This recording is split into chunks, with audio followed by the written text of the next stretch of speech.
For 10 long years, numerous gods and mankind itself combined their dreams and sufferings.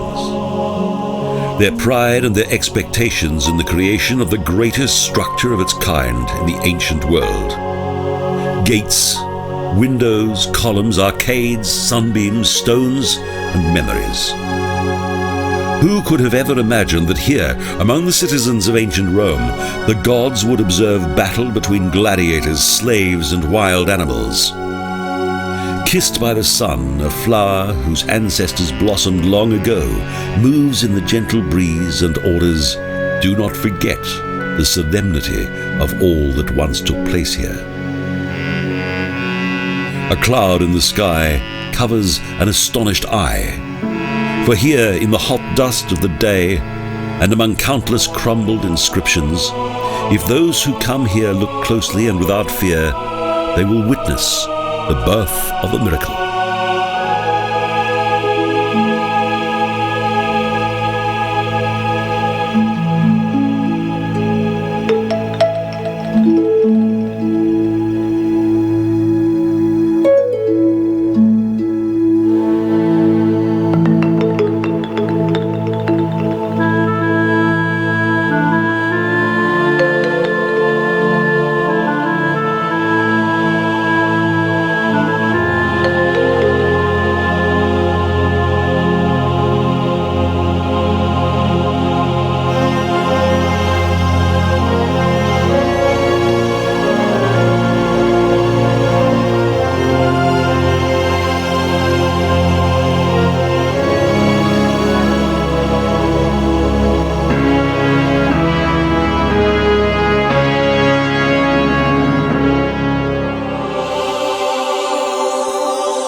And how deep in the human soul can a miracle venture? At ground level, 76 entrances ushered in a crowd of 50,000 to watch, listen, forgive, punish, cheer, yell, demand, forget, and to be thrilled by what took place here. A glance into the eyes of the statues, a close look at the reliefs revealed an unfolding story of a bygone epoch. Even the inscriptions that exclaimed the explicit messages of ancient times were nourished from the same universe of momentous history that lies under each and every stone. Built as an ellipse, the Colosseum was 160 feet high, with 4 rows of windows, arcades, and columns. Each one of its 3 levels consisted of 80 arcades. 2 of the main entrances were used by Emperor Titus, and 2 more were used by the gladiators. Now, the breeze gradually scatters the sand that has slept for so long in the stony crevices of this magical place.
Even today, the ambience of the Colosseum is quite remarkable.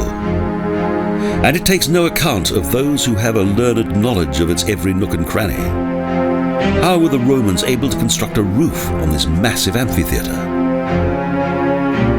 The protective cloth apparent in old paintings may have perished long ago, but not the stony structure of this mighty monument. Even now, one can feel the magic of its multi-leveled vaults. The Colosseum was the epicenter of Roman entertainment, a place of desire, legend, and immortality. The giant statue of Nero once stood close by.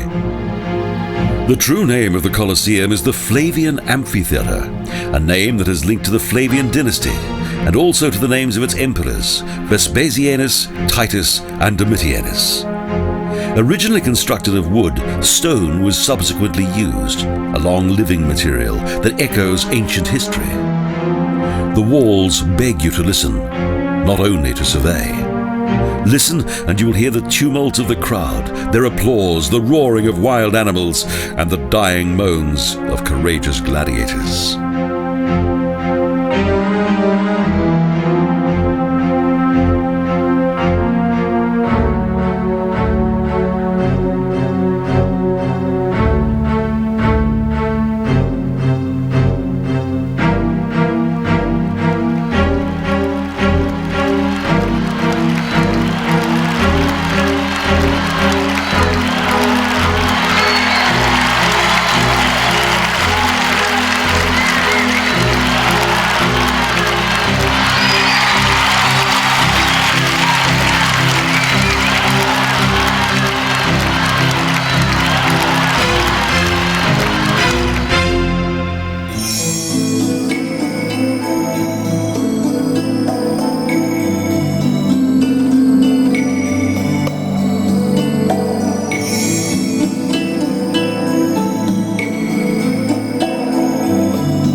2,000 years on, and the Colosseum still emanates the same grandeur, power, and restlessness of its desire for ultimate pleasure. This is perhaps due to the multi-timbral sounds of the crowd who craved suffering, blood, and death.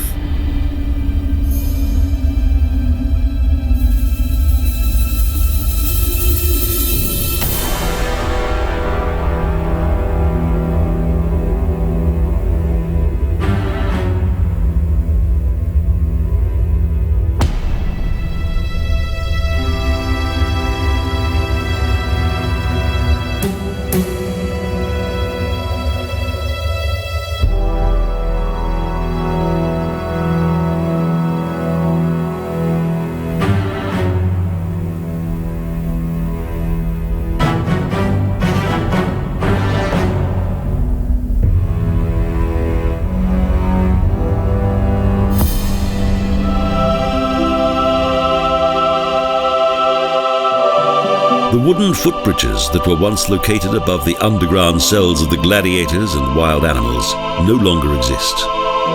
But the final words of the dying, along with the tortured roar of wild animals, still echo in this monument of stone.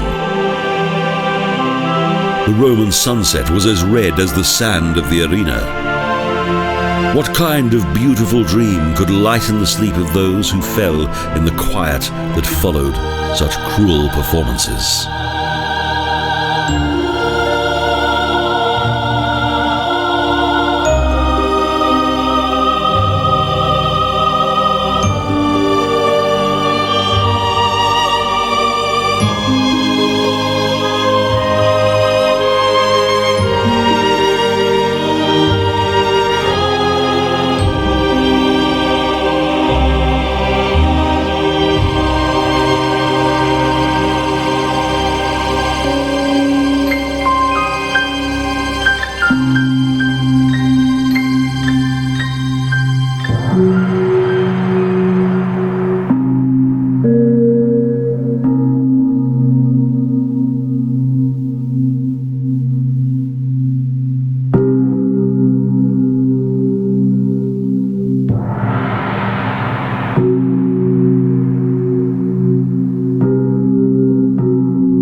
It was here that both glory and death stared each other in the face. From the year 80 AD, when construction of the Colosseum was completed, a performance could last for up to 100 days. And during that time, 2,000 gladiators perished along with a multitude of wild animals.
sun, stone, light, horizon, sky, and murder. This was no fanciful illusion. The Colosseum was built on an ancient and long since dried out lake in the garden of Nero's palace, the Golden House. Although this architectural miracle is a marvel of man's achievements from the pages of ancient history, the soul cannot remain unmoved by the mournful cries of the early Christians, who, without mercy and no way of escape, were torn to pieces by savage, taunted animals. As long as there is a single grain of sand in this arena, there will always be a story to be told. Each grain of sand contains a misty legend of what went before. The Colosseum is a glittering gem of time itself. It shines as a red poppy in the snowy light of an ancient dawn.